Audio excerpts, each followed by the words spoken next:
introduction, for inviting me, and looking forward to being with you wherever you are in the world. I've been reading about the countries as you've been coming in to the room. There are already 474 people in the room, which is wonderful. So, good morning if you're further west than me. Good evening if you're further east. I hope you're having a nice afternoon if you're in Europe. And if you're in Australia, I haven't seen anyone in Australia, but wow, I'm impressed.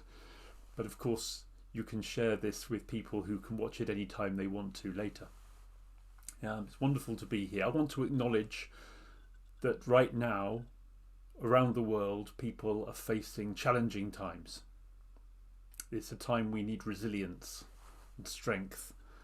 It's a time when many of us are suffering, many of us are experiencing change, and there are huge challenges we're facing.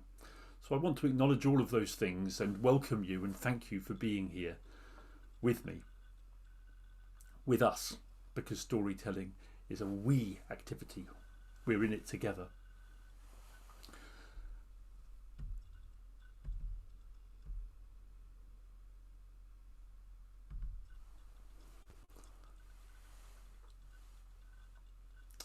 Storytelling, online storytelling, engaging, personal, creative.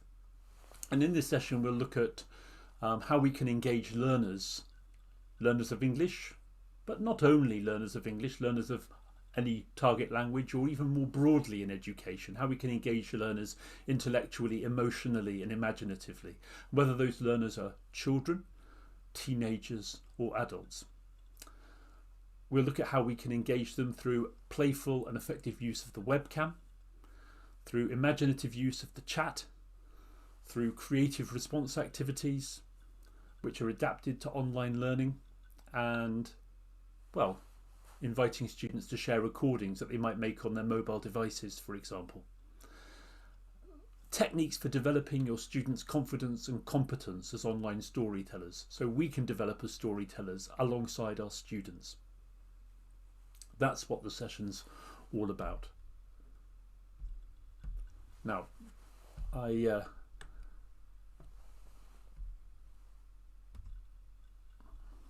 me just check about moving the slide on. Here we go. So the question is, how can we sustain a close relationship with our students when teaching online? Well, we've all been working out how to do this over the last months, or most of us have. So how do we sustain this close relationship? And one of the tricks, no, not a trick, one of the ways is storytelling. Storytelling can humanise the online learning experience in these challenging times of pandemic and change. I wrote a book a few years ago called, there's a still from a video of me doing online storytelling with a group of learners in Nepal and Palestine with the Hands Up project. I wrote this book, Storytelling with Our Students, a few years ago. And I wrote it with it in mind that the storytelling would be happening in the same physical space as the learners. Yes, I've done webinars where I've told stories with teachers, and yes, I've done storytelling for over the last few years with students in Palestine particularly, but nearly all of my storytelling in the classroom has been face-to-face in the classroom space or outside the classroom space, sometimes in a garden, but always physically together. And I didn't know until a year ago that it was really going to work to go online and storytell. But what I've realised is most of what I did face-to-face can be adapted to the online format, and that's what we're going to be looking at today. Some of you have already realised this for yourselves, but let me share some ideas, and maybe you can pick up a couple of new ideas, and you can also share your own experiences in the chat. David, sorry, can I just interrupt you just 1 second? Yes, of course. Sorry, there's a couple of sort of black boxes over the that sort of obscuring the slides slightly. I don't know if it's because you've got other things open that are sort of, for some reason, seem to have. Oh, that's strange. I don't know. Through on the slide. I mean, it doesn't affect it doesn't affect this slide. I'm just thinking with later slides if there's. Oh, it doesn't affect this slide. Well, I mean, you can see it, but obviously it doesn't affect the image because it's not obscuring the If image. you But get to I'm the just next thinking, slide, and you can tell me if is it still a problem? yeah, this it's I don't know, like you've got sort of a black rectangle on the right hand side of the slide, and there's sort of Oh, a that's. little one. I'll tell you what that is. That's I've opened the chat. Maybe if I close the chat, is that Yeah, better? yeah, and Does that solve the then problem? that solves some of the problem. There's a little rectangle at the bottom, Okay. Well. but it's not a big deal. Okay. So, I think thank you, Paul. So, what are we talking about when we talk about storytelling? Well, storytelling is a word that's used frequently these days to cover a whole range of activities. But I'm talking really about the traditional storytelling, which is the story told by a person, a teacher, a student, anybody who knows that story, who has learned the story and can tell it without referring to a text. In other words, a story that we are creating in the moment or a story that we've learned, internalized, lived with, and are retelling. And the difference, I think, between storytelling and reading aloud, which I think is significant when we're thinking about language learning, well, it's very well summarized in this quote from Mario Involucri, who's a significant storytelling teacher for me. In fact, the man who told me I was a storyteller. If a teacher reads the story from a book, the page is often between her and the students. When she tells, she's a fountain, and the words of the story gush forth from her. She and the story are one, as the water is with the fountain. I love that analogy. I think it's so true. The story and the person are inseparable, which is why we need to tell stories that are meaningful to us and that we believe may be meaningful to the students who we share the stories with.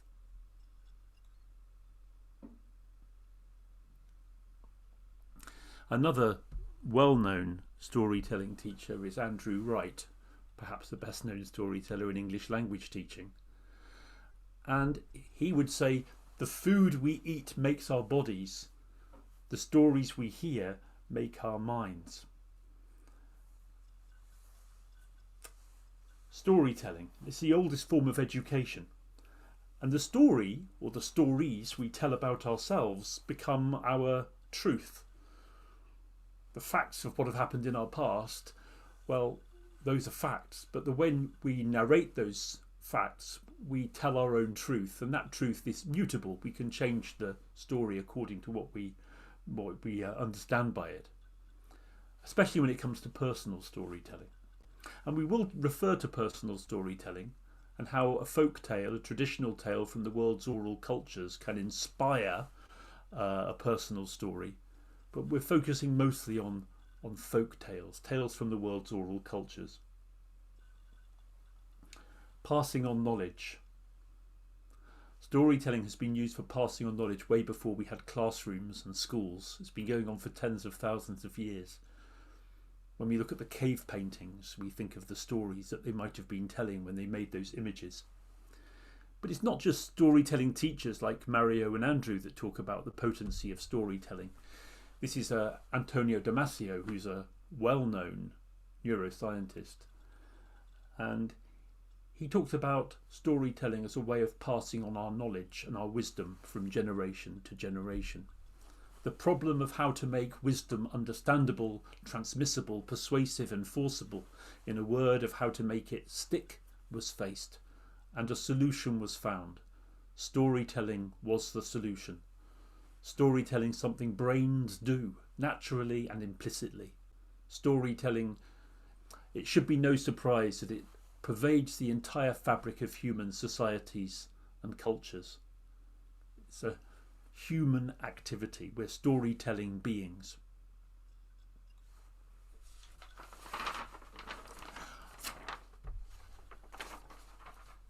Nick Bilborough here runs a project called the Hands Up Project with learners of English in Palestine, particularly in Gaza. And I'm a volunteer with the Hands Up Project. Nick himself wrote a book called Stories Alive, which are stories, traditional stories from the Palestine and the Middle East, and looks at how those stories can be retold. And Nick and I agree on what he says here, that there are many advantages of putting storytelling at the centre of what we do and in organising our teaching around it. So rather than storytelling being an add-on, it can be right at the heart of what we do to engage our learners, to make learning meaningful to them. So as the pandemic hit, we started to ask ourselves questions, and nearly a year ago at the IATEFL global get-together, Adrian Underhill posed the question, could online teaching provide an effective game changer that unhooks us from our noisy classroom omnipresence to talking across the kitchen table? He started to talk about the advantages, which we were all talking about, but not just the technological advantages. I'm a low-tech teacher. I'm a teacher that when I used to go into physical classrooms would be the one to turn off the interactive whiteboard and only use it sparingly when I felt it was needed, but actually love the physical interaction. But we can simulate that quite easily online on platforms like Zoom, even Facebook Live. Even though I can't see you if I'm on Facebook Live, I can still engage with you through this little camera, this little point of light that I'm looking at. And that's what Adrian discussed, how we can humanise it. It's not like my voice is quite low at the moment. I'm not trying to reach the back of a noisy classroom. I'm talking at a table as if you're on the other side of the table. At least that's where I'm imagining you are. And I'm sure you'll agree that we have to use our imaginations a lot and remember what worked when we were teachers in classrooms before we had to talk through a point of light, a little camera.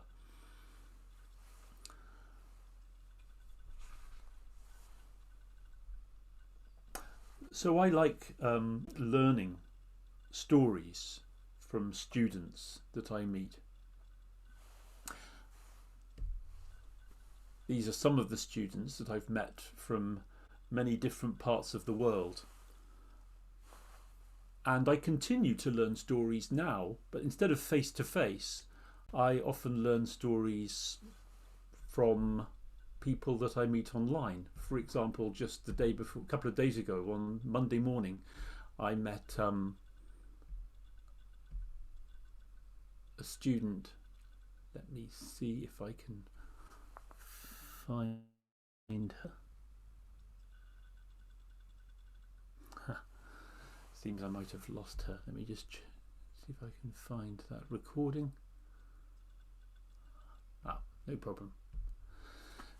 I learned a story from a girl called Malak in Palestine, and Malak told a story so eloquently that she had learned with her teacher Sahar Siam, and Sahar in turn had done a course with me, and we'd talked about storytelling, and she coaches her students, and Malak came to me to tell me a story and taught me a story which I retold in that live session, and that's what we do every Monday.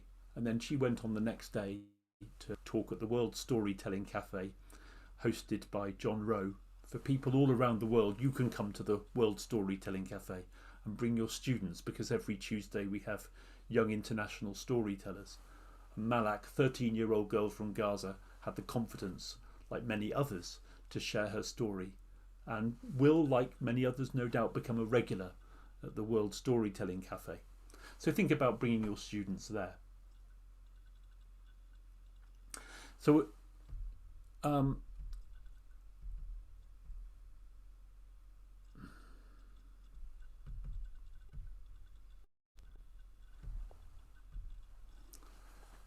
going to tell a story now. There are two stories in the course of this session. The first story will look at responding to a story, but also before I tell the story I'll ask you to do some finding out. And then the second story, we'll learn the story together. We'll talk about the potential for students to learn a story, and then retelling the story, and then students choosing stories that they want to prepare and tell for themselves in their learning, and how powerful that is as a way of improving in confidence and fluency and across the skills, and 21st century skills as well, like collaboration and creativity and critical thinking. This is Pleng, and Pleng is actually from Thailand. But the story that she told me, the version she told me, I think, was from a Thai writer who himself had adapted the story from Edward de Bono lateral thinking story. But when I explored further, I found out the story had its origins not so far from Thailand. I'll just show you a photo. This is near Thailand. It's actually a country that's in a bit of a crisis, or huge crisis at the moment, Myanmar or Burma. And I chose this photo because the landscape of the story, I imagine, may be a little like this. A rural area, but not so far from the city, the palace of the king.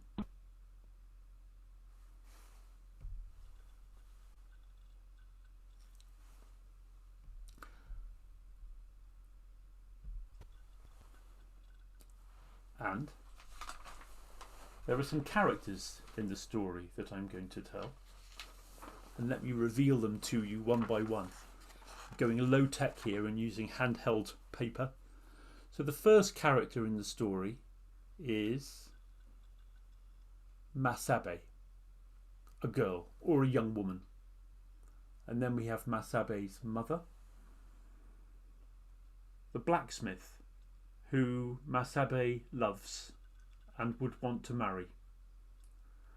But there's also a king, and this king is a terrible king. So imagine you're teaching maybe older children or teenagers or adults, and they're already starting to predict the story. They know about the fields, the rural setting, they know about the palace, they know about Masabe, her mother, the blacksmith, the king, and the king's guards. These are the characters in the story.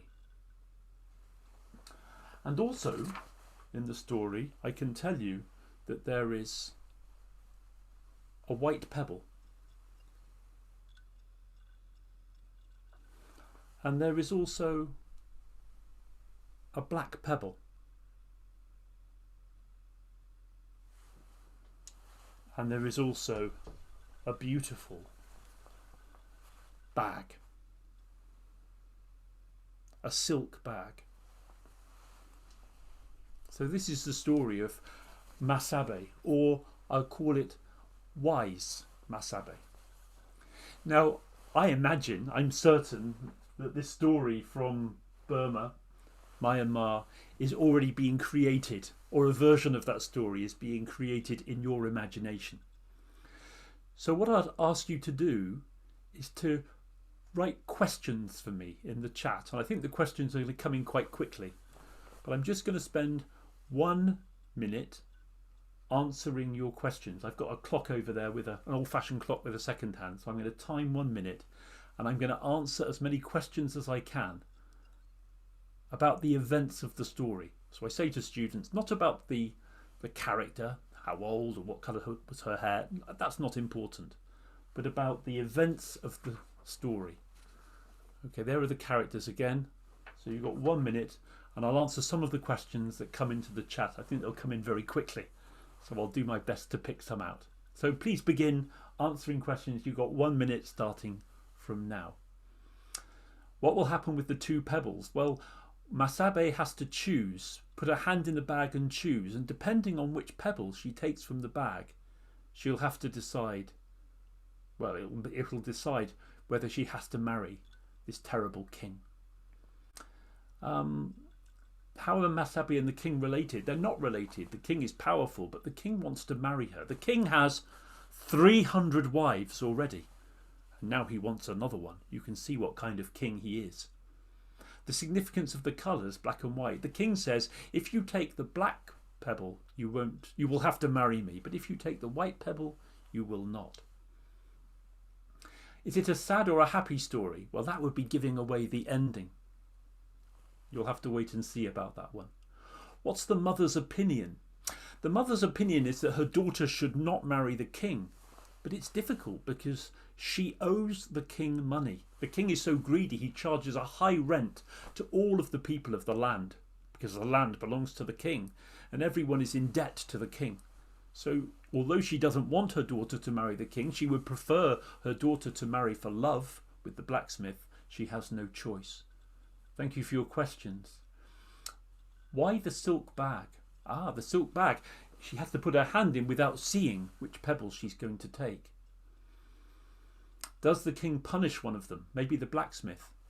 Ah, he doesn't actually punish anybody in the story, although I think he would like to. One more question before the end of the minute. Can the king cheat by changing the pebbles? Now you've gone the right track. It's not... I think you might know this story already. Yes, I'll tell you. The king does cheat, because instead of putting a black and a white pebble in the bag, I'll tell you the secret. The king puts 2 black pebbles in the bag. Whichever one she chooses, she has to marry the king. I'm not going to tell you anymore. The minute is up. But already you, like the students that we teach, are imagining what's going to happen in this story. And if we had the opportunity to go into breakout rooms, I'll put you in pairs or groups of 3 to make up the story that you're imagining.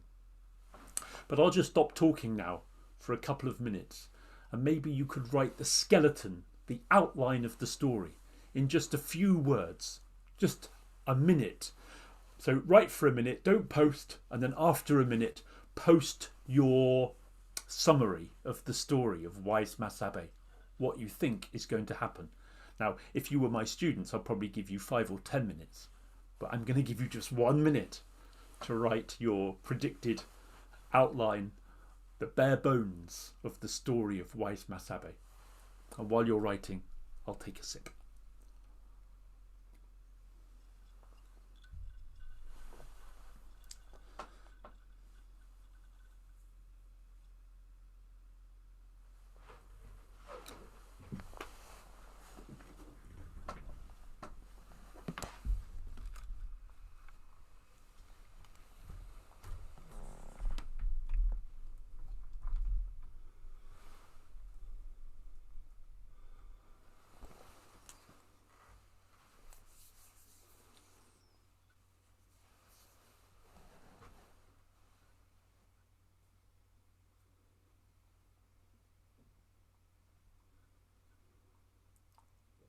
So have another 10 seconds just to finish your very, very simple outline of the story.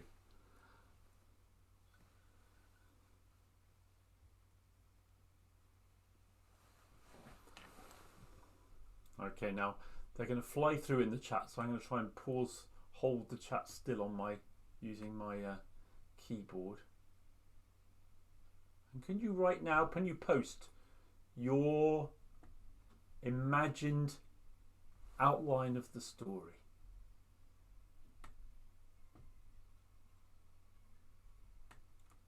Okay, so Beersil says a poor girl has to marry a cruel man but manages to get rid of him and there's a happy ending. Thank you, Beersil. Do you agree with Beersil?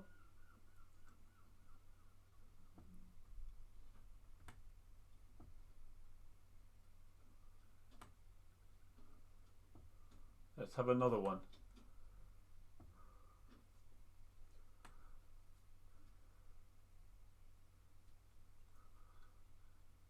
Oh, it's all moving very fast. Ilhem says, Masabe is going to realise that the king has cheated by taking out the 2 pebbles. Perhaps she's going to guess.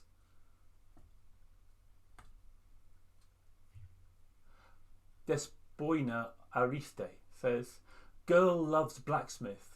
King wants her for himself. Forces her to choose by picking one of 2 pebbles in a bag. Black equals king, white equals love. King's cheating. Love wins nonetheless. But how? Does she cheat back? So you're already engaged in the story and wanting to know what's going to happen. You're full of anticipation. This is what happens with stories, isn't it? We can do this also with written stories, of course, with authored stories. Here is the story of Wise Masabe. And after the story, I'll ask you more questions. But first, listen and see how similar the story is to the one that you imagine. When I say story, story, please say, tell us a story. It doesn't matter if I can't hear you. I can imagine you saying it. And that means that you're engaged. Put your fingers, relax your fingers. You don't need to write. Just sit calmly and quietly with your feet on the ground and join in with the storytelling. Story, story. There was once a young woman, and her name was Masabe, and she lived with her mother. They were poor. They had just a little land next to a beautiful river. Masabe loved the blacksmith, but her mother was in great debt. She owed the king money. The king was a cruel man. He lived in a golden palace. He had 300 wives, but he was always looking for a new one. And one day the king rode on his white elephant. He rode away from the city and across the fields, and he saw Masabe. He wanted her for his new wife. The king came to Masabe's mother in her little house beside the river. "Your daughter will be my new wife." "No, I cannot let that happen." "I am the king, and you owe me a great debt. You owe me rent. You will do as I say. I will come back for her tomorrow." And the king angrily rode away. When Masabe came home, her mother told her. The next day, when the king came from his palace, he was dressed in fine golden robes, a turban with rubies in it. He rode on his elephant, which was now painted with bright blues and reds and gold. He was followed by his guards in their shining armour. He rode across on his elephant, across the fields, to Masabe and her mother's house. And there was Masabe waiting beside the river with her mother and her true love, the blacksmith. "You will marry me." "No," said her mother, "that cannot be." "Well, I have a test, a game, we can say. Here is a bag. In this bag, there are 2 pebbles, one black pebble and one white pebble. Masabe, is that your name? You will reach into the bag, and if you take the black pebble, you will marry me, but your mother's debt will be cleared. There will be nothing to pay. If you take the white pebble, the debt will be cleared. Your mother doesn't have to pay, and you don't have to marry me. Will you play?" "No," said her mother. But Masabe said, "I will play." She looked the king in the eye, and Masabe knew that this cruel king had put 2 black pebbles in the bag. She took the bag from him, and you know what she did? Can you imagine what she did?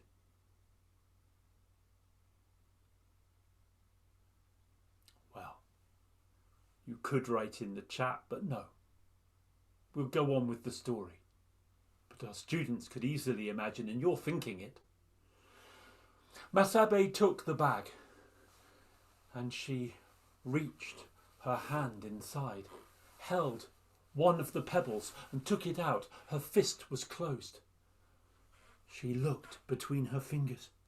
"Ah! Good news, good news! I don't have to marry the king!" She turned and she danced, she skipped and she sang with joy, and she let go of the pebble and it fell into the river. "What have you done?" said the king. "Oh, I was so happy I let go of the pebble." "But you know which pebble I took. King, take the bag and see which pebble remains." Well, the king knew that the pebble in the bag was the black pebble, as was the pebble that she had thrown in the river. He knew that Masabe was cleverer, wiser than he was. He could say nothing in front of all of his guards. The king, on his elephant, rode away. The debt was cleared. The guards were witness. And Masabe now was free. Without a debt, her mother could arrange a wedding for her daughter and the blacksmith, who she loved.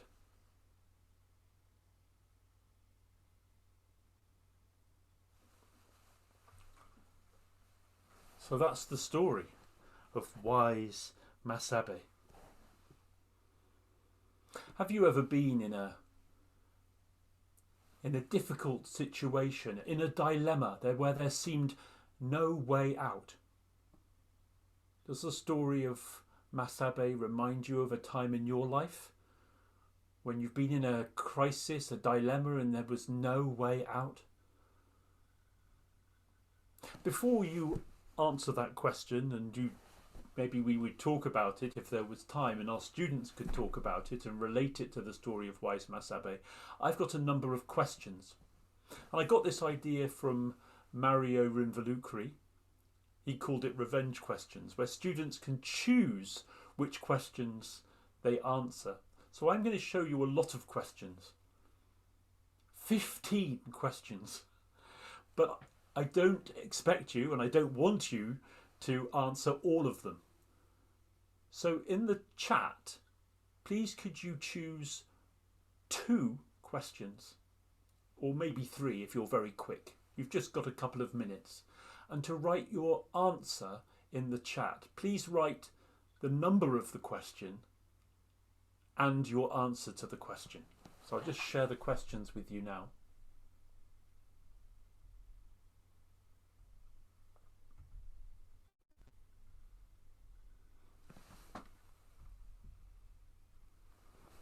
Can you see those 15 questions?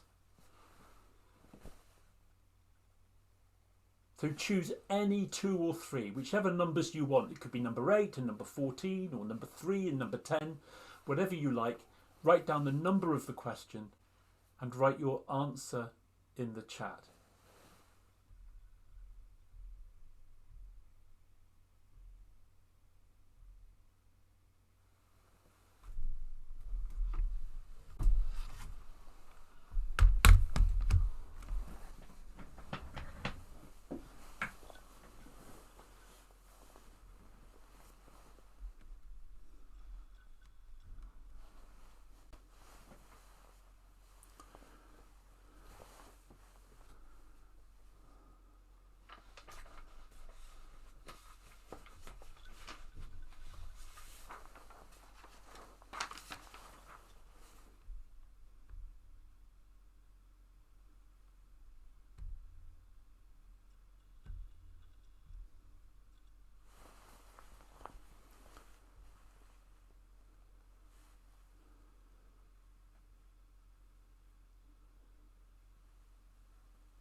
Okay, so I wasn't giving you very long there, was I?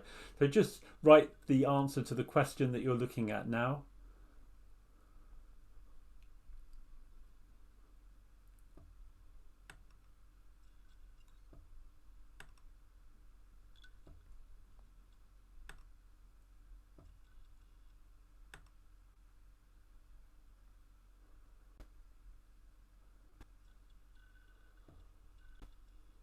Okay, so that's enough. Thank you. You can stop there.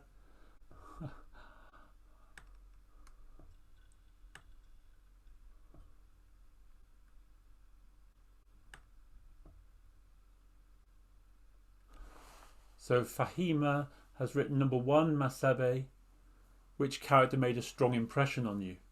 And I think a lot of you have responded to Masabe. And 5, the sound of the elephant howling in the wind. So you answered, what sounds did you imagine? And here, interestingly, you imagined the wind and the sound of the elephant, even though I didn't describe those sounds. So perhaps you're a very auditory kind of learner. If you look at the questions, the first questions, well, maybe number 3, 4 are about visual imagery. 5 is about sound. 6 is about sensations. So we're addressing different ways of learning, about Howard Gardner, etc. You can talk about more critical thinking. What question is missing? Is it a children's story? You can talk about what people liked or didn't like in the story. Noticing the voice. Was it like being in a dream? So there are different types of questions for different learners. But what these questions all have in common is that there's no right or wrong answer. There's no tyranny of the one right answer. They're open for you to express your ideas. We can't put these questions in an exam if we want to give a score, but we can certainly find out a lot about our students' level of language and their way of thinking and their ability to express themselves, even if it might not be accurate. 15. The missing question. What is the message of the story? Or what's the name of the story? Lovely, you could change the name of the story, for example.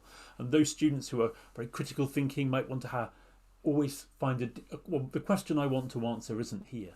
So they might choose question 15. That's a good one to have as a last question. Question 4, people often ask me, what colour was the story? What kind of question is that? But it's actually the question that students most often choose, I find. Every answer is right. 9, what did you like best in the story? The smart solution. What colour was the story? Red, Katia. I wonder why it was red. Swati said it was white. Hi, Swati. Love wins over. We can put students in pairs or groups to talk about the questions they answered and their answers themselves. And by sharing this, they're getting an insight into each other's imaginations and learning that we all respond differently. So what we bring to the story as listeners is huge, to do with associations, mood and expectations, and maybe a problem at home at the moment, what we're living through in our own lives. Not just the learner type, but many factors the listener brings to the story. And students can get an insight into those differences by listening to each other. Not to say, no, you've got the wrong answer, but, oh, how interesting. We have different answers. We perceived in different ways. We can learn from each other and the way we imagine. Collaborative, creative, critical thinking. Wonderful. I asked you before, I said, have you ever been like Masabe in a critical situation, dilemma where you don't know how to find your way out? And I might at this point talk about a personal story.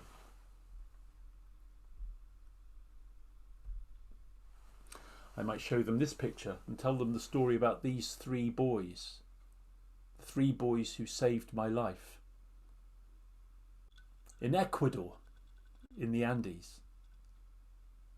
And how I was lost in the Andes. I foolishly walked alone and got lost in a fog that came down quickly. And really didn't know which way was up or down or left or right. I got completely lost and was surrounded by wild dogs in the mountain. I really thought it might be the end for me.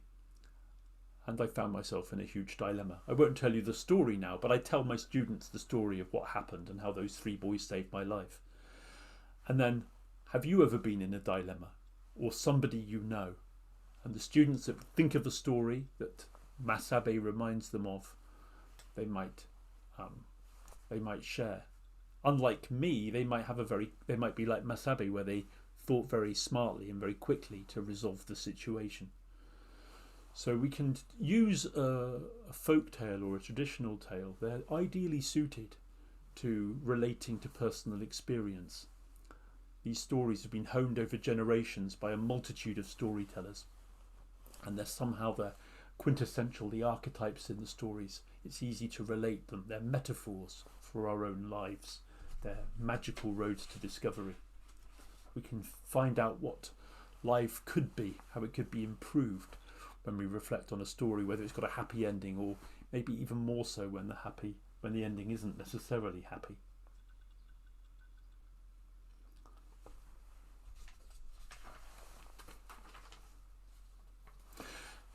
Online. So we've been talking, let's talk more about online storytelling.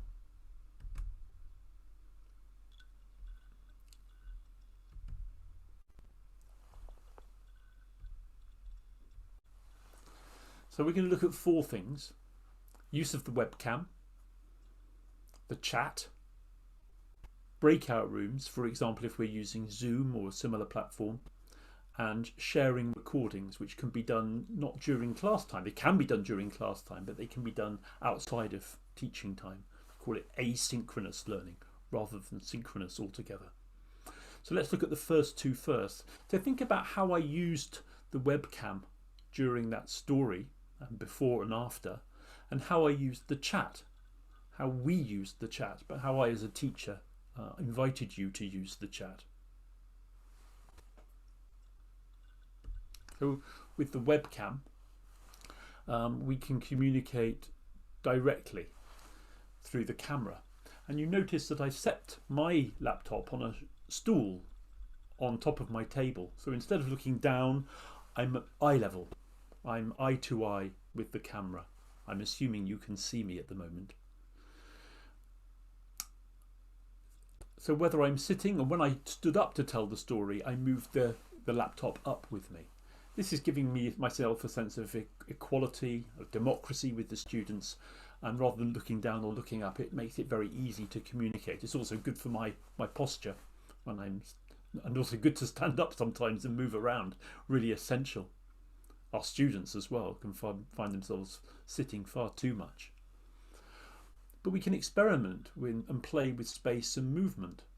So how we move left and right within the frame, how we can move towards the camera, maybe to give the inner voice what am I going to do? What am I going to do with this bag? How am I going to know? I can have an intimacy with the camera.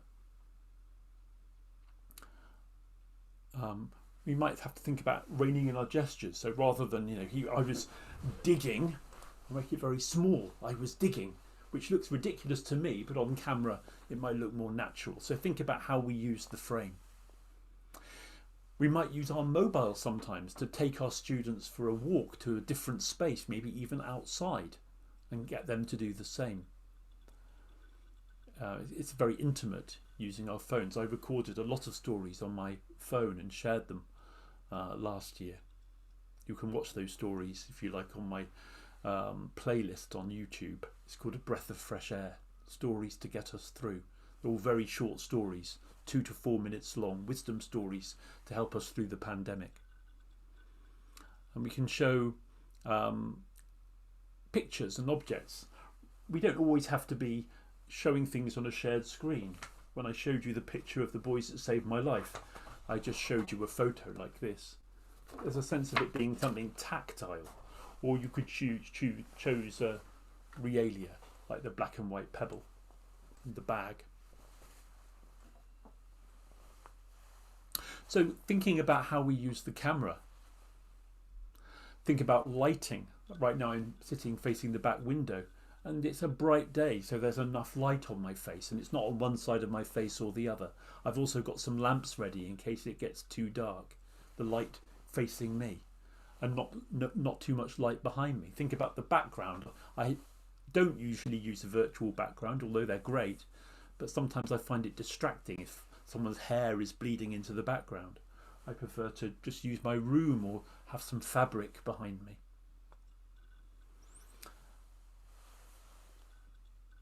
Okay, so we think about the webcam. And then with the chat, what did we do with Wise Masabe? Now, the chat is great when we're communicating with our students.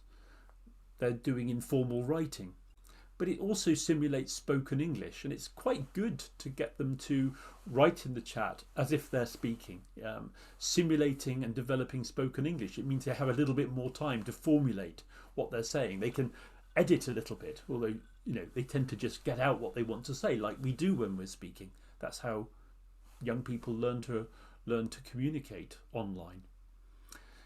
We can use quickfire quizzes like you did when you were asking me questions about the story. We can ask students to make predictions, to write what they think the story is going to be like. Was the story I told similar to what you imagined? They can write instant reactions. Wow, what an amazing, clever girl. They can respond to each other's posts. I liked it when you commented and agreed with what another teacher said in the chat. And what can happen is if the student writes something which is inaccurate in the chat, if the teacher wants to and thinks it's appropriate, the teacher can reformulate that English into English that's appropriate for the level of their students. So students can learn by the teacher might say what they've written or change what they've written, and the students notice, oh yes, I used the wrong the wrong word there. I should have used the verb look instead of see, for example. And students can review the chat. So we can ask them to save the chat, or we can send them the chat after the class, ask them to look through and note down the language that was used and what they learned from it. So the chat is a rich way of learning, generally, but can easily be applied when we're doing a storytelling activity. We'll talk about breakout rooms shortly. Right now,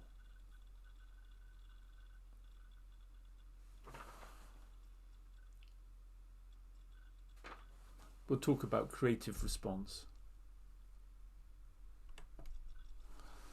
Now, after a story has been told, we can ask students to respond in various creative ways.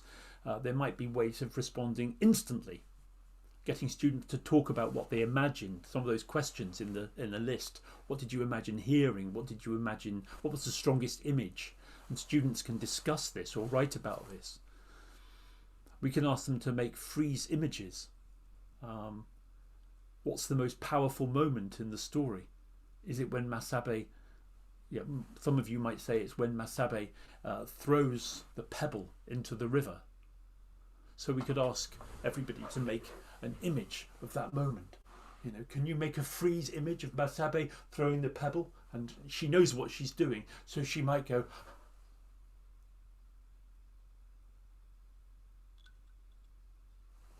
you do it as well. Or maybe choose a different moment from the story.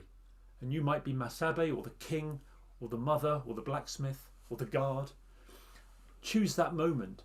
And I can't see you, but can you make that image absolutely still, absolutely silent? 3, 2, 1 and freeze. Oh yes, I can see you. I can see you are the king riding on the elephant, looking so proud. Ah yes, I can see the mother looking so upset that her daughter has to marry this cruel ruler. Well, of course, here on we haven't got the cameras on, but we can actually get students to show us on camera if they've got them switched on, or to send a photograph of themselves. So this is freeze.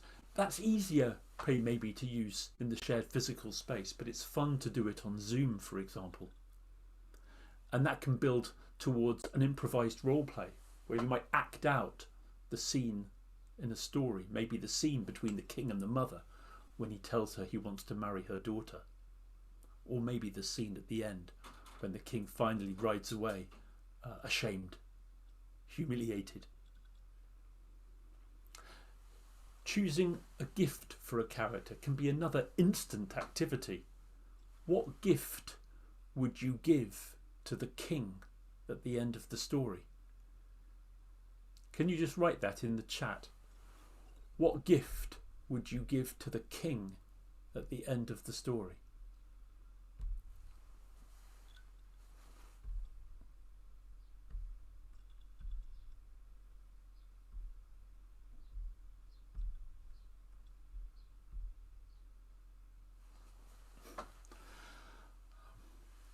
I'm having trouble seeing the chat, so look at each other's answers. I'm sure there's some wonderful ideas. We can spend more time and give students, again, an asynchronous task where they maybe reflect and come back later. They might create a movement or a dance. They can do that on Zoom, but they might do that in their own time and make a video of themselves and send it in, share it on a platform like Padlet, for example. They might create a poem or a song. They could do that collaboratively in breakout rooms or after the class. Maybe a poem from the point of view of Masabe. Or it could be about the story. They could draw a picture, that palace, that elephant, that moment of decision. There are other possible creative response tasks. I've left space there. There are all sorts of possibilities using digital technology. They could retell the story, reset it in the modern age, create a different ending. They could talk about what happened next. Did the king try again? Did Masabe get some kind of revenge afterwards? What about the blacksmith? We don't know his story. He's a very minor character in the story. Perhaps there's more to the blacksmith than we first see. We can ask students to self-select their response task.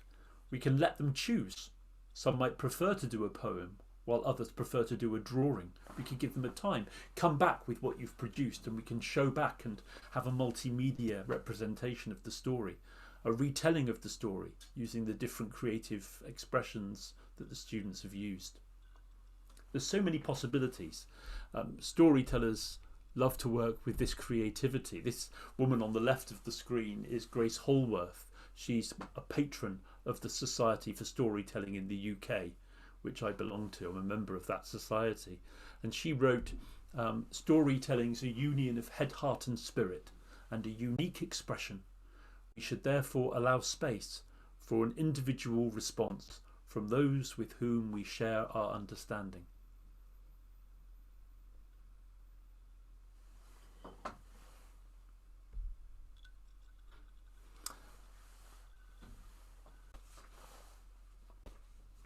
We can use breakout rooms on platforms like Zoom. But when we use breakout rooms, it's really important to be clear in how we set up the activity. Moving between rooms can be quite slow, so it's worth investing time as teachers to check that students know what they're going to do. And I find the best way to do that is to model the task while the students observe. So I might actually role play it with a student, or simulate or do the activity with one student in front of all the class, so that when they go into the class, into the breakout room, they're not confused. There's a clarity, everyone's checked, because unlike in the physical classroom, as we know, it's hard to monitor when everyone's in different Zoom spaces. It's got easier on Zoom recently, when we can move directly from room 1 to room 2 to room 3 without having to go back to the main room every time, as you'll have noticed. Make sure students know how to call for help when they're in the room if they get stuck, and explain the timing. I usually set a 60-second countdown and I tell students to wait until the 60 seconds is up, to use that to close or summarise what their task is in the breakout room. We're not going to do breakout rooms in this session, but I will show you an example.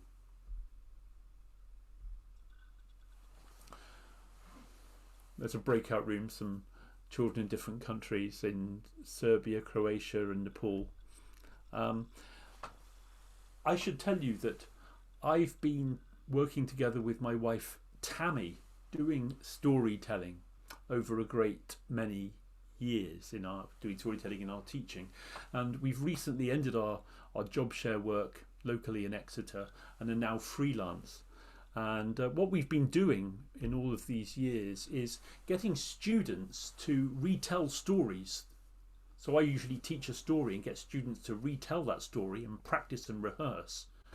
And they'll go away and they'll record themselves and send recordings in and work on their pronunciation and their timing, and they'll come back and work in pairs, and they'll build up their confidence with a simple story. And after they've told that story a few times, we might do the same with a second story. But after that, after the first couple of weeks of speaking classes, I'll ask those students to choose a story from their own heritage maybe, or any story that they love, that they would like to retell. And they work on that, and they prepare it, and they bring it to the class. And Then they might tell it to one partner, then tell it to another partner, get feedback. So we look at coaching feedback, what worked about their voices, their posture, their movement, their use of props, the rhythm of the story, maybe some repetition in the story that people could join in with. And then they'll go away and make a recording, which they'll share with me on a platform, maybe share it with me personally, so I can give them some feedback, or on a shared platform where they can get comments from each other, like on Padlet. And then finally, each student will have a chance to perform their story. On the screen there, you can see Sachi Koyama from Japan, and she's telling the story of the rabbit in the moon, a Japanese story. And you're going to learn the story that I learned from Sachi. And it's wonderful, that cycle, that Sachi knows that when she was telling the story that I might then take that story and tell it to others. All of my students know that I collect a lot of stories from students that I've worked with over many years. So have a paper and pencil ready, and you might do this. I'll just show you.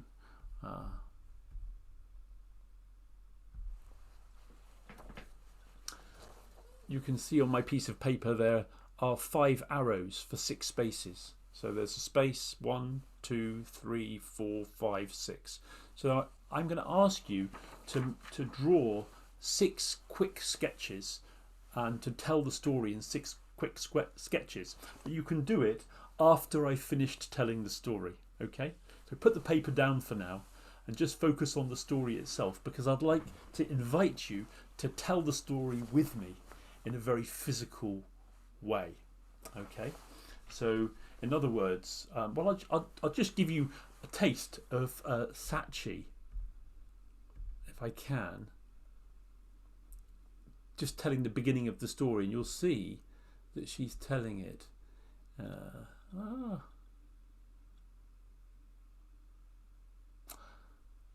I seem to have. There we are.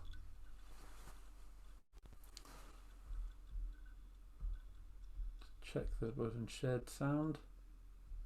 Yep. So you're just going to hear the beginning of Sachi telling this story, and notice how she represents the 3 animals in the story.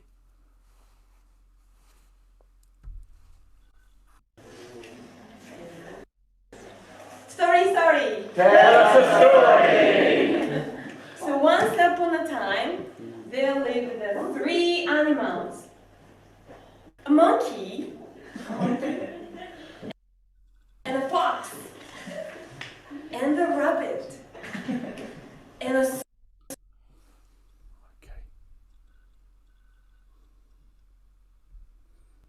Okay, so you got the idea there of how physically she's telling the story. So I'm going to tell the story. I'm going to stand up, and I invite you to stand up as well, if there's a convenient space for you to stand up.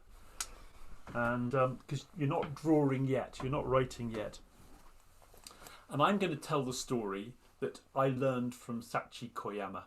And this is a story learning process. So by physically joining in the story, then you will help you to remember the story afterwards so that you can retell it. All right? So let's get ready. And this could be for kids, younger learners, as well as teenagers and adults. But I sometimes find that teenagers can be a little bit reticent about physical storytelling, and until we get them over those barriers. They can do it. They love doing it, but they just need a little bit of encouragement and a little bit of nurturing and time. But certainly primary kids and adults generally love doing physical storytelling. So get ready. Can you just show me how you're going to represent the 3 animals? What were they? There were she held the ears, didn't she, for the monkey? But I might do that. So you choose your monkey picture. There's a monkey. There's fox. And another way of doing fox, in some cultures they do this to show the pointy nose, because if I show the tail you don't see it. And the 3rd animal was the rabbit, and she went like that, but I'll probably go like that, because that's too big for my Zoom screen, but this works very well. So we've got monkey, fox, and rabbit. Are you doing it with me? I know you are. Okay, let's get ready. Story. Once upon a time, there were three animals, three friends who lived together. They were monkey, fox, and rabbit. One day, an old man came to where they lived. He looked so hungry, he was dressed in old, dirty clothes. "Help me! I am hungry. Give me food." The three kind animals wanted to help. The monkey ran up the tree, climbed the tree to pick fruit for the old hungry man. The fox was good at stealing. He went and he stole rice cakes. And he caught small animals. They came back. The fox and the monkey made a fire. They began to cook the food, especially the small animals that the fox had caught when he was hunting. As the food was cooking, the rabbit returned. The rabbit was so sad. The rabbit had nothing. "Oh," said the monkey and the fox. "Rabbit, haven't you got anything?" "I have nothing," said the rabbit. The old hungry man began to eat the fruit, began to eat the rice cakes, began to eat the cooked animals. The rabbit was so sorry. Then the rabbit said, "I know. I haven't brought anything for you to eat, but you can eat me." And the rabbit jumped into the fire. At that moment, the old man caught the rabbit, and the old man changed. He became a beautiful, shining god. "Rabbit, you are kind and gentle. Rabbit, I will put you in the moon, and there you will stay. And all of the people in the world will remember you.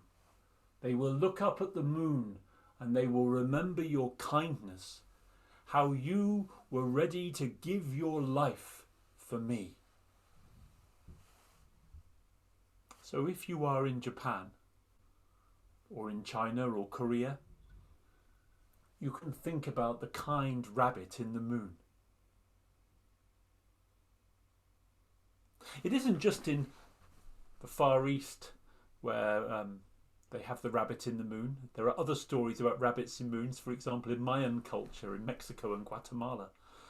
I tell a story from Cameroon about a man in the moon with a baby tied to his back, digging in the ground. We talk about the man in the moon, the face, here in the UK. Imagery is very powerful. But what a beautiful story. Were you physically telling the story with me? I bet you can remember the story. Can you take your piece of paper, and I'll just give you a couple of minutes. We're coming towards the end of the session now, before we have the questions and answers, but just take a minute now, 2 minutes, to draw quickly 6 images, 6 quick sketches. I mean, here's an example of one I did for another story. You don't have to be an artist. I certainly am not. You know, really basic pictures, just to tell the story.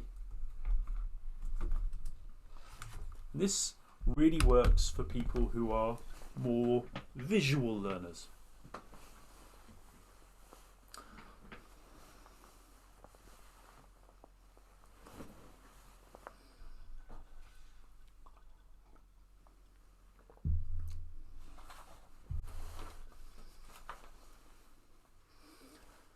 Don't worry, no one's going to see your picture. It's just for you. But it might be a story that you want to retell.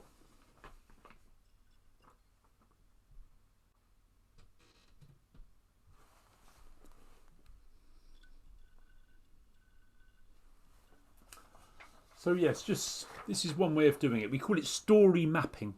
So 6 arrows or 5 arrows just to make space for 6 images. And it could be 6, it could be 5, it could be 4. Just, you know, maybe you've chosen to do the image of the 3 animals, the image of the old man arriving. what the 3 different animals bring and the rabbit in the moon. I mean, you really decide for yourself, and we let students decide for themselves. But they can use that when they retell the story.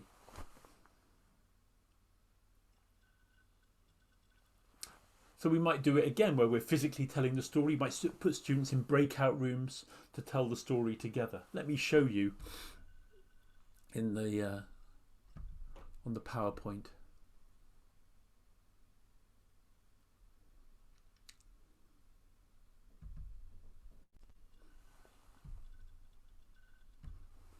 Look, there's the image. Can you see the rabbit in the moon?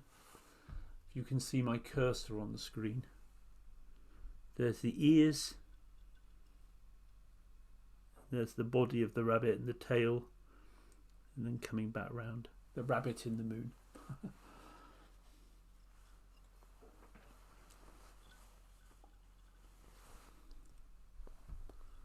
And here is an image of some students when I'm doing some Zoom storytelling, all listening to the story together. And then into breakout rooms where they're retelling the story using their pictures. And then we can ask them between now and the next session, they might actually then create their own, they've created their own mind map, they can practice and they can send in a recording. So this is Rivan Kunwar from Nepal, who made his own recording of a story that we learned in this way and then shared that. And if there was more time, I'll play the recording. So sharing recordings is another thing we can ask students to do. Students rehearse and record a video of themselves retelling the story. This rehearsal, incredibly valuable learning goes on, because when they put a video of themselves telling a story, they want to present something which is worth showing to their peers. So often students will tell and retell a story several times before they submit it. And we can just encourage them to give us the best that they can. We can notice huge improvements over a short period of time, talking in extended utterances, telling a whole story in English, whereas before the longest utterance might have just been a couple of sentences. Wonderful for preparing for presentations. Students upload the recording and share it on a platform, for example Padlet. They can comment supportively on each other's rehearsals and performances. They can retell the story in their own way, in their own words. So students tend to move from a process from imitating to innovating. Early stages, when they start doing this, they're telling the story the same way that they heard it, maybe from you the teacher, ideally from you the teacher, rather than from a video. Don't show them a video of me telling it. It's much better if you tell them the story. And we can all do it with ideal models for our students. Our students want to be like you as they learn English. And it's beneficial for students' confidence and for their fluency. And interestingly, as they rehearse, their language tends to become more accurate, even if we don't intervene. An extraordinary phenomenon. It's a great record of achievement. Here's my story that I've put down as a recording. It can be used even for grading. Students go on and select and prepare stories of their own choosing to rehearse and tell. And that's very useful. Let me just move this box out of the way. And students learn stories from each other.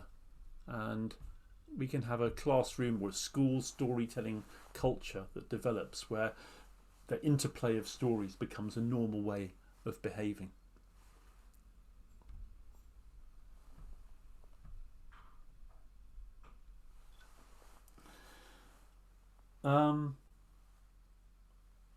This is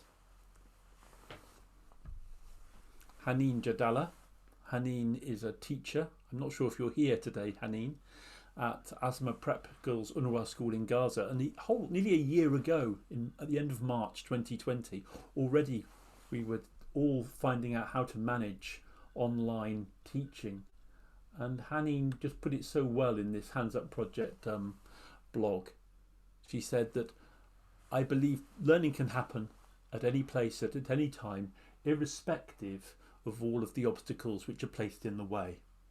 Students can travel even more easily by their imagination with the storytelling sessions far away. They live the actions of the stories in their mind, smell the aromatic scents of the scenes as if they're really with them, and hear the music in their own silence to cheer their spirits in spite of all the hard times they pass through. Learning through online stories can be immensely effective for students, maybe even more so than what happens in their regular classes. It's about sharing and discussing values, gathering all together, feeling united, sharing cultural aspects, and even creating a future generation of storytellers. Moreover, it's a kind of survival for those learners wherever they are. It helps them to escape from being stuck at home in self-isolation to a more motivating international cultural context. Wow, you put it so beautifully, Haneen. Stories can give us resilience and make us strong and face up to things that we're afraid of. There's a lot of fear around during this pandemic, but by telling stories and talking openly, we can assuage and face and talk about our challenges. It can be very therapeutic. Storytelling in itself and story listening is a very therapeutic and human activity. It brings the world together. I run courses called Creative and Engaging Storytelling for Teachers, CREST, and there's a course starting very soon on the 13th of March, so I invite you to get in touch and have a look on my website. I might share the link with you in a minute. And I showed earlier a picture of my wife. My wife and I are also teaching online, and soon we'll be starting a homestay business where teachers are invited to come and stay with us and learn creative approaches to teaching, including, of course, storytelling. I'm a member of the C group, creativity group in English language teaching. And if you're not already a member, then have a look at that. Very creative group. And here are some links to what we've been talking about today. That's my book, Storytelling with Our Students, my other book, Spontaneous Speaking. I wrote a 21-part series in the magazine English Teaching Professional, including Wise Masabe. Then there's some free resources from the British Council. I wrote a chapter in the book Integrated Global Issues in the Creative English Language Classroom, with reference to the UN Sustainable Development Goals, very long title. My chapter 21, Storytelling for a Better World, looking at social justice and global issues, and storytelling for opening up discussion about those difficult issues. Creating an Inclusive School Environment was published last year, and I wrote the chapter Storytelling for Diverse Voices together with Alaguksu. I've talked about the Hands Up project. If you don't know about it already, have a look. It's accessible to everybody in the world, not just to children and teachers in Palestine. In fact, we want you to join, and so we can cross borders and cross cultures. Stories Alive I mentioned that Nick Bilborough wrote, and that's the article that Haneen wrote about storytelling in crisis.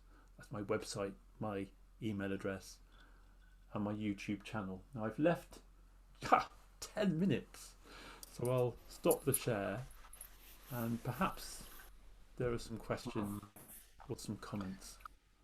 There are some questions and comments.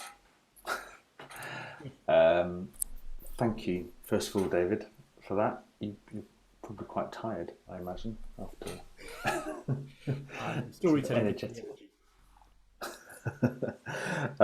Very engaging, thank you, and lots of comments from lots of people in the chat saying thank you and how wonderful the webinar has been and how wonderful you are, etc. So yeah, lots of that. It's amazing. Storytelling, and people kind of I go into schools and just tell stories as a one-off, and primary school kids, they will want to come and sit on my lap and hug me. I say, you can't do that, you don't know me. But there is an amazing closeness with teachers who tell stories, because it's very, it's like having, well, in my case, grandpa, coming into the school. Yeah, yeah, But there is an intimacy yeah. and a bonding that happens with storytelling. No, no, I agree. I mean, I sort of, I've got two kids who, obviously I read stories to when they were smaller, not so much now because they're bigger and uglier and wouldn't even want me to tell them stories anymore. But, at the time it was, there was definitely that Yeah. sort of bond, I But think, that you kind of felt. you think it needs to be, physical space and contact, but actually we can achieve this intimacy even through this strange little strange little camera at the top of our laptop. Definitely, and I think I mean, obviously, a lot of the advice you were giving there about sort of adapting it for online and using the camera and using kind of gesture and moving forward, moving back, freeze thing. I mean, that's almost you kind of don't get that in a face-to-face sort of context. Certainly not sort of moving in and zooming out and that kind of stuff. So it's obviously the affordances of online that. Exactly. I'm sure we would all prefer to be not just use it in the same old, same rigid posture every day. We're all going to get terrible posture problems if we spend sitting in front of laptops. I know, we are, aren't we? I'm just going to get on to some questions. This is one. Okay, I mean, I think it sort of relates to the obviously the online platform and students. It's a question from Amir Ismaili. Sorry for the pronunciation, Amir. Around how we can make sure that the online storytelling session is inclusive and engaging when perhaps you've got students with half their cameras are off, or you as a teacher maybe sort of seeing the students as sort of quite passive, I suppose. How do you deal with that? I mean, I suppose the obvious thing would be to tell them to put their cameras on, but I mean, I don't know, maybe you have better solutions. I think it's a question of engagement, and if we can get our students' attention, and one way of doing that is by telling a good story, because so much of what we have to fit into the schedule can be. I mean, what I always say to teach, the rule of thumb is try to build something creative into every class you're teaching, along the more traditional or typical formal things of grammar exercises, vocabulary exercises. If we can have in an hour a 10-minute or 15-minute creative activity like a story and responding to a story, it will increase engagement. Students are more likely then to engage, whether it's turning on the camera or interacting in the chat. I think and that will pay off for the rest of the learning that goes on in that hour. It'll be it might take up time, but the other 45 minutes might be more productive than if you hadn't done a more engaging and interactive activity. Okay. Question from Moha. Do you know about TPRS? Total physical response storytelling. Well, I think absolutely, and there's a lot of TPR in the way I do storytelling. I think it's incredibly effective, and with young learners in particular. If you want to see an example of that, have a look at the video of me teaching children the story Plop, P-L-O-P, and you can find that on my YouTube. And it's learning by acting, by actually an action story.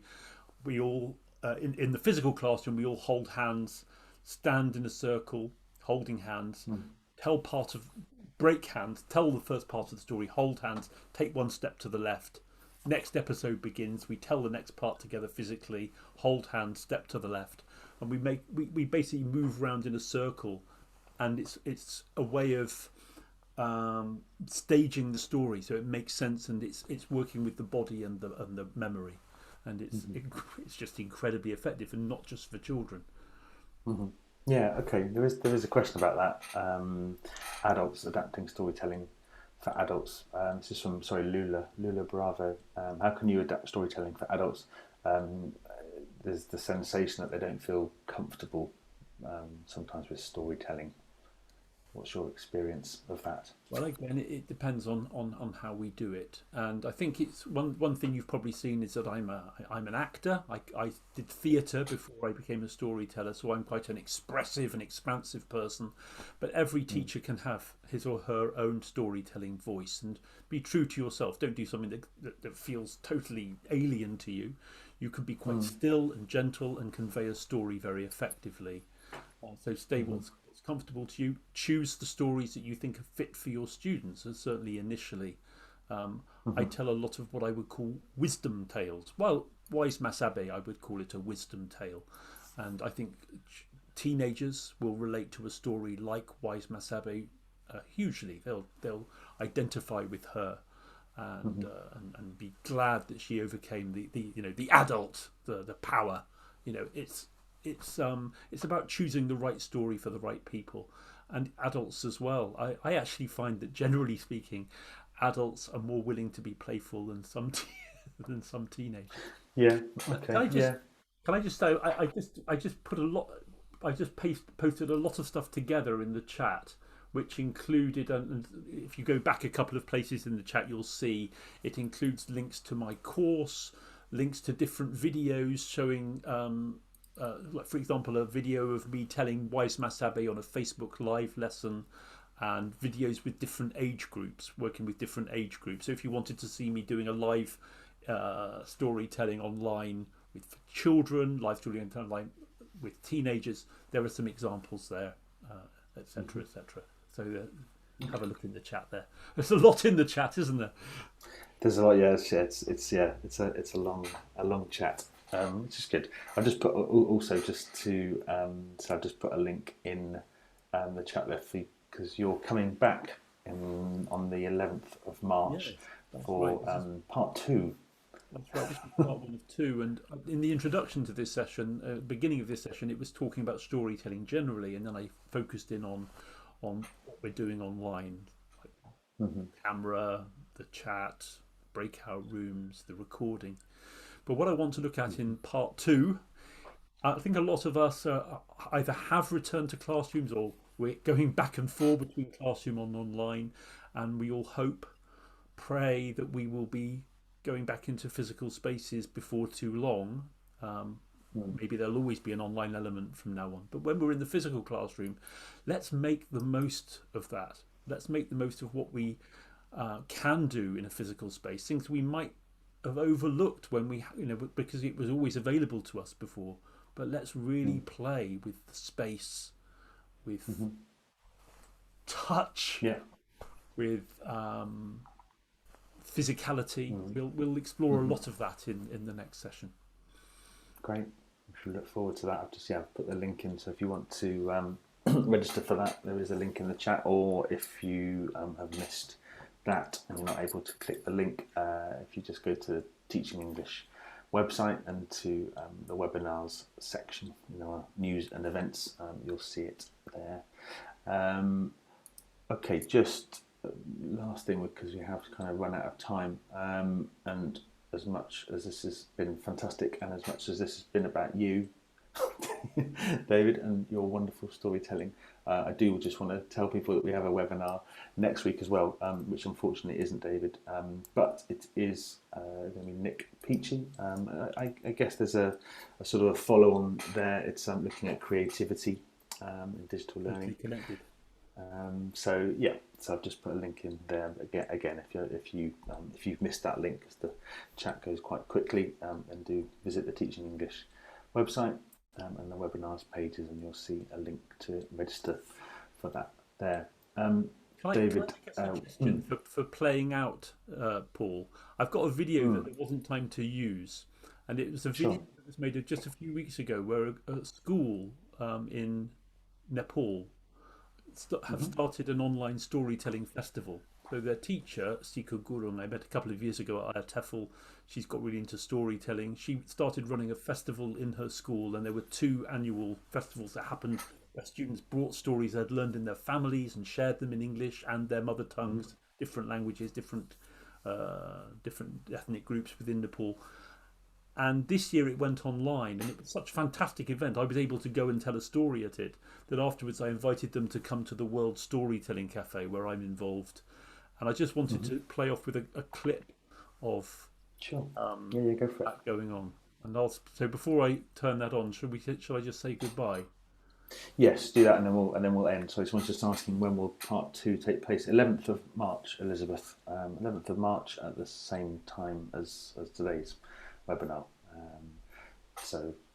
Yeah, over to you, David, and I'll say goodbye as well. And thank you, everyone, for joining us. And hopefully we'll see you next week and the weeks after that as well.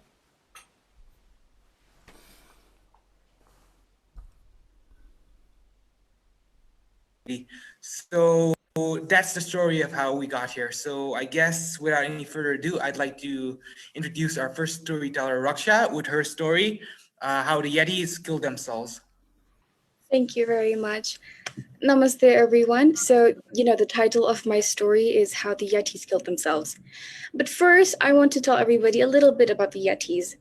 We all know that Yetis are these huge snow creatures, right? They live in these myths that they hunt people, that they're huge. But what most people don't know is that these Yetis, they're also incredibly lonely creatures.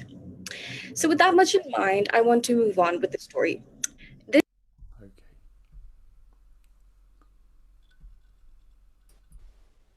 Okay. That's a taste. Okay. Okay. Okay. Right. Thank you. Okay. Very quickly then, I've put the link to the certificate again. There's a feedback survey. Please do give us your feedback. It's always very useful. I know if you've been to lots of these webinars, you'll see the feedback survey, and you'll go ask the same questions. I've added a few different ones in just to keep you interested. But please do complete the feedback survey, because it's great to know what you think. And also, if there's a question about things that you would like more webinars on in the future, so that helps. If you can't see the link, you'll get it tomorrow in the thank you email. It's also going to be on the same page as the recording as well. So, and can I just say, Paul, that I'm very happy if people want to contact me directly. I always respond to emails. I think my email was there on the site. Yeah. So don't feel shy to get in contact. And do tell stories. Do tell if you're not already a storytelling teacher. It's never too late to start. I started with one story, then I had 2. Now I've got hundreds. Excellent. There you go. Good advice. Thanks, David, and I'll see you next time. And thanks, everyone, and we'll see you next time as well, hopefully. Okay, take care, everyone. Bye-bye.